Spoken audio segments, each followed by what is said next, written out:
లావుగా ఉన్న ఆడవాళ్ళకి మనసుండదా? అందులో డెలివరీ అయిన ఆడవాళ్ళకి అస్సలకే మనసుండదా? లావుగా ఉంటే వాళ్ళు మనుషులు కాదా? వాళ్ళని ఎలా అయినా కామెంట్ చేయొచ్చా? అందులోనూ మనమే, మనమే పిల్లలని కని, వాళ్ళని పోషించి పెద్దవాళ్ళని చేసి, ఆ స్టేజ్‌కి ఎలా వచ్చాము, మన బాడీలో ఎన్ని ఫీచర్స్ మారిపోతాయని తెలిసిన ఆడవాళ్ళం అయ్యుండి, మనం ఇంకొక ఆడవారి గురించి కామెంట్ చేయడం. ఎంతవరకు కరెక్టో చెప్పండి? ఏదైనా ఫంక్షన్‌కి వెళ్ళామనుకోండి.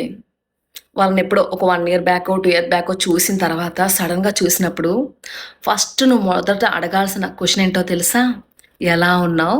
బావున్నావా? అనని. చూడగానే అబ్బే! ఏంటి నువ్వు ఇలా అయిపోయావు? ఇట్లా మారిపోయావు. అప్పుడు చాలా బావున్నావు. ఇప్పుడు ఇంత లావైపోయావు.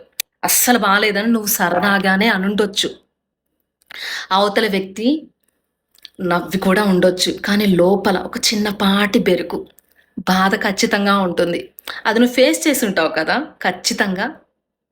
విడిగానే పాపం డెలివరీ అయిపోయి, ఆ పిల్లల్ని పెంచే డ్రామాలో ఉండిపోతాం ఆడవాళ్ళం. ఏదైనా చిన్న ఫంక్షన్ అప్పుడే డెలివరీ అయ్యి ఒక 5, 6 మంత్స్, ఒక 1 ఇయర్ లోపల ఉన్న ఆడవాళ్ళు పాపం వీక్‌గా ఉంటారు. కొంతమంది లావు గూడా వస్తారనమాట. సో, వాళ్ళు అప్పటికే లావైపోయాను బాధలో ఉంటే, వచ్చి నువ్వు హెల్త్ ఎలా ఉంది? బేబీ ఎలా ఉందని అడగకుండా, నువ్వు పిచ్చి పిచ్చి మాటలు మాట్లాడితే ఇంకా బాధపడతారు కదా! కాతే ఎక్స్‌ప్రెస్ చేయలేరంతే. తర్వాత గుర్తుపెట్టుకుంటారు. ఒక చిన్న ఫంక్షన్ అటెండ్ అవ్వాలన్నా కూడా లావైన వాళ్ళు 10 చీరలు చెక్ చేసుకుంటారు. నేను కొంచెం సన్నగా కనపడడానికి ఏ చీరైతే బావుంటుందా? డ్రెస్ గురించి ఆలోచిస్తారు. అసలే బాధలో ఉన్న వాళ్ళని ఇంకొంచెం మీరు బాధ పెట్టడం కరెక్టా? సరే అది తీసేయండి. ఇంకొంతమంది అన్నం తినేటప్పుడు ప్లేట్‌ల వైపు చూస్తారు. చూస్తే తప్పేం లేదు. ఒక్కొక్కరు అలా చూసే అలవాటుండొచ్చు. కానీ మొఖం మీదే. "నువ్వంతలా అన్నం తింటున్నావు కాబట్టి ఇంత లావునొచ్చేస్తున్నావు" అంటారు. కరెక్టా? ఫుడ్ గురించి అలా మొఖానే అంటారా? చెప్పండి. తప్పు కదా!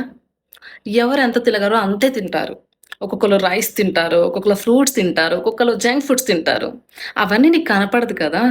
ఫుడ్ గురించి కామెంట్ చేయడం మానేసేయండి. ఇకపోతే ముఖ్యంగా పక్క వారితో కంపేర్ చేయొద్దు బాడీ గురించి.